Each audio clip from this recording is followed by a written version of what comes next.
নমস্কার। এই মুহূর্তের বিশেষ গুরুত্বপূর্ণ খবর। মুখ গম্ভীর, চোখে চশমা, পরনে বাংলাদেশি সেনার উর্দি। সোমবার দুপুরে প্রধানমন্ত্রীর পদ থেকে পদত্যাগ করে শেখ হাসিনা দেশ ছাড়ার পরেই জনতার সম্মুখে আসেন মাঝবয়সী দোহারা চেহারার ব্যক্তি। তিনি বাংলাদেশের সেনাপ্রধান, নাম ওয়াকার উজ্জামান, বয়স 57। হাসিনা বাংলাদেশের আকাশ সীমা অতিক্রম করার কিছু পরেই জাতির উদ্দেশ্যে ভাষণ শুরু করেন তিনি।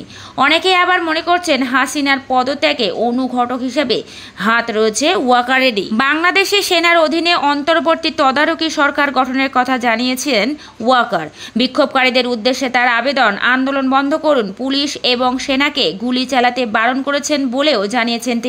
দুদিনের মধ্যে সর্বদল বৈঠক করার কথাও জানিয়েছেন। এরপর থেকেই প্রশ্ন উঠতে শুরু করেছে, কে এই সেনাপ্রধান, যার হাত ধরে আবার বাংলাদেশে ক্ষমতার ভরকেন্দ্র হয়ে উঠল সেনাবাহিনী। বাংলাদেশের বর্তমান সেনাপ্রধান তথা সে দেশের সেনাবাহিনীর জেনারেল ওয়াকারের জন্ম বাংলাদেশের শেরপুরে 1966 সালের 16 সেপ্টেম্বরে তার জন্ম। মিরপুরের defence services command and staff college থেকে স্নাতক হওয়ার পর ব্রিটেনের joint services command and staff college থেকে পড়াশোনা করেন ওয়াকার।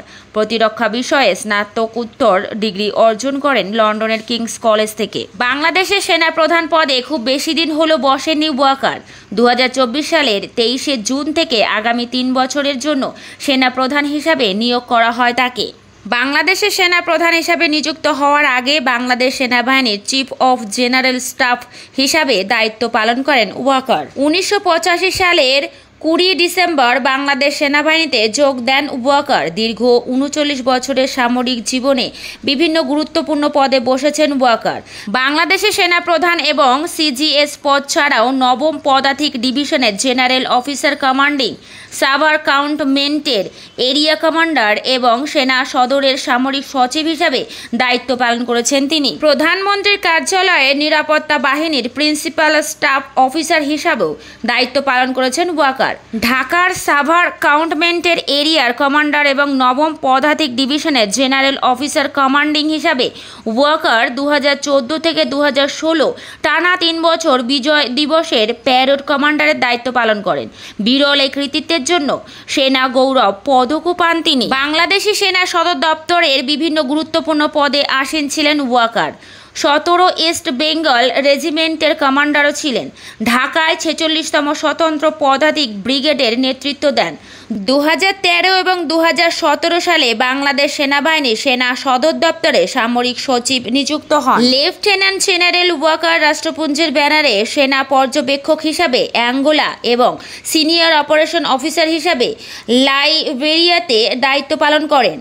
দেশ বিদেশের বহু নামী সেনা স্কুলে প্রশিক্ষণও দিয়েছেন ওয়াকার। তার স্ত্রীর নাম বেগম শাহনাজ কমলিকা। দম্পতির 2 কন্যা, সাইরা জামান এবং সায়রা ইবানাত জামান। ওয়াকারের শ্বশুর তথা অধুনা প্রয়াত মুস্তাফিজুর রহমানও 1997 সালের 24 ডিসেম্বর থেকে 2000 সালের 23 ডিসেম্বর পর্যন্ত সেনা প্রধান হিসাবে দায়িত্ব পালন করেন।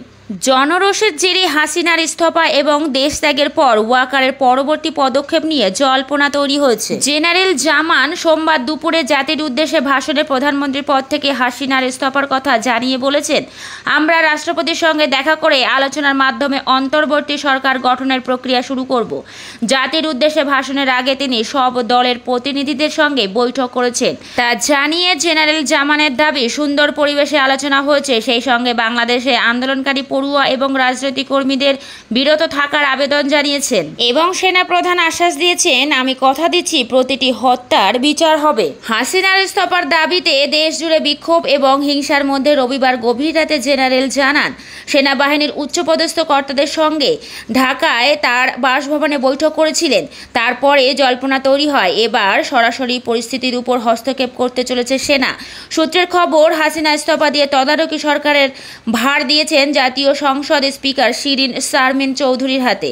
কিন্তু আওয়ামী লীগের নেত্রী শিরিনকে সেনা মানবে কিনা তা নিয়ে সংশয় রয়েছে। ঘটনাচক্রে রাষ্ট্রপতি মোহাম্মদ শাহাবুদ্দিনও আওয়ামী লীগের প্রাক্তন নেতা এবং হাসিনা ঘনিষ্ঠ হিসাবেই পরিচিত।